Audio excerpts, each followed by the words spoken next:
আসসালামু আলাইকুম বন্ধুরা, আশা করি সবাই ভালো আছেন। আমি আজ এমন একটি প্রসঙ্গ নিয়ে হাজির হয়েছি যা মধ্যপ্রাচ্যের রাজনীতিকে নাড়িয়ে দিয়েছে এবং বিশ্ব কূটনীতিতেও নতুন মাত্রা যোগ করেছে।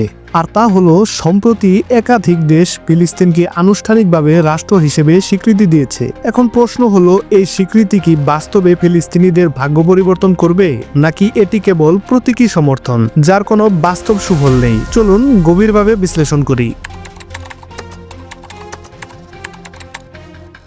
প্রথমেই সংক্ষেপে বলে নেই, 1988 সালে ফিলিস্তিন আনুষ্ঠানিকভাবে রাষ্ট্র হিসেবে ঘোষিত হয়। এরপর থেকে জাতিসংঘের সদস্য নয় এমন 150টিরও বেশি দেশ ফিলিস্তিনকে স্বীকৃতি দিয়েছে। তবে পশ্চিমা বিশ্বের অনেক প্রভাবশালী রাষ্ট্র যেমন যুক্তরাষ্ট্র, যুক্তরাজ্য, অস্ট্রেলিয়া, কানাডা দীর্ঘদিন এই স্বীকৃতি দিতে অস্বীকৃতি জানায়। কিন্তু সম্প্রতি পরিস্থিতি বদলেছে। একের পর এক ইউরোপীয় ও পশ্চিমা দেশ ফিলিস্তিনকে রাষ্ট্র হিসেবে স্বীকৃতি দিচ্ছে।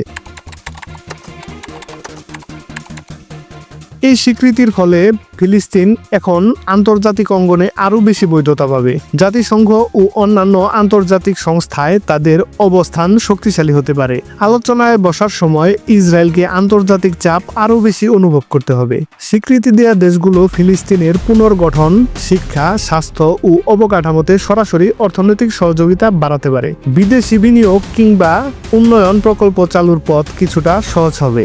রাষ্ট্র হিসেবে বৈধতা পেলে আন্তর্জাতিক আদালতগুলোতে ফিলিস্তিন নিজেদের মামলাকে আরো জোরালোভাবে উপস্থাপন করতে পারবে। যুদ্ধাপরাধ বা দখলদারিত্বের অভিযোগ আন্তর্জাতিকভাবে আরো প্রভাবশালী হবে। রাষ্ট্র মানেই সার্বভৌম ভূখণ্ড, কিন্তু ফিলিস্তিনিরা তাদের ভূখণ্ডের উপর সম্পূর্ণ নিয়ন্ত্রণ রাখতে পারছে না। পশ্চিম তীরের বড় অংশ ইসরায়েলি দখলে, আর গাজা কার্যত অবরুদ্ধ। তাই কাগজে কলমে স্বীকৃতি পেলেও মাঠের বাস্তবতায় তেমন কোনো পরিবর্তন হবে না। ইসরায়েল সরাসরি ঘোষণা করেছে যে এ ধরনের স্বীকৃতি তাদের জন্য গ্রহণযোগ্য নয়। যুক্তরাষ্ট্র এখনও দ্ব্যর্থক অবস্থান নিয়েছে এবং ইসরায়েলের নিরাপত্তাকে সর্বোচ্চ অধিকার দিচ্ছে। তাই বাস্তব চাপ প্রয়োগ ছাড়া কূটনৈতিক স্বীকৃতির প্রভাব সীমিত।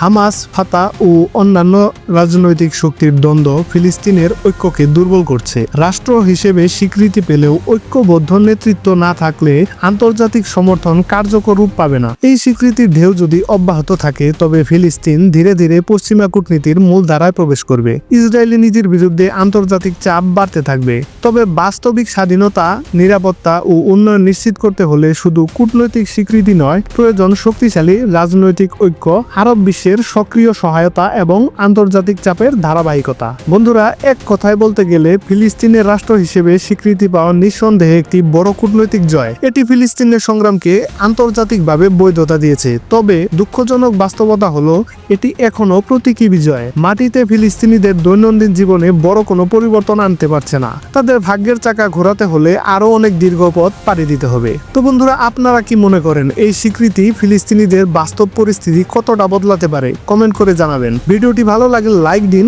আর নতুন নতুন বিশ্লেষণধর্মী কন্টেন্ট পেতে চ্যানেলটি সাবস্ক্রাইব করুন।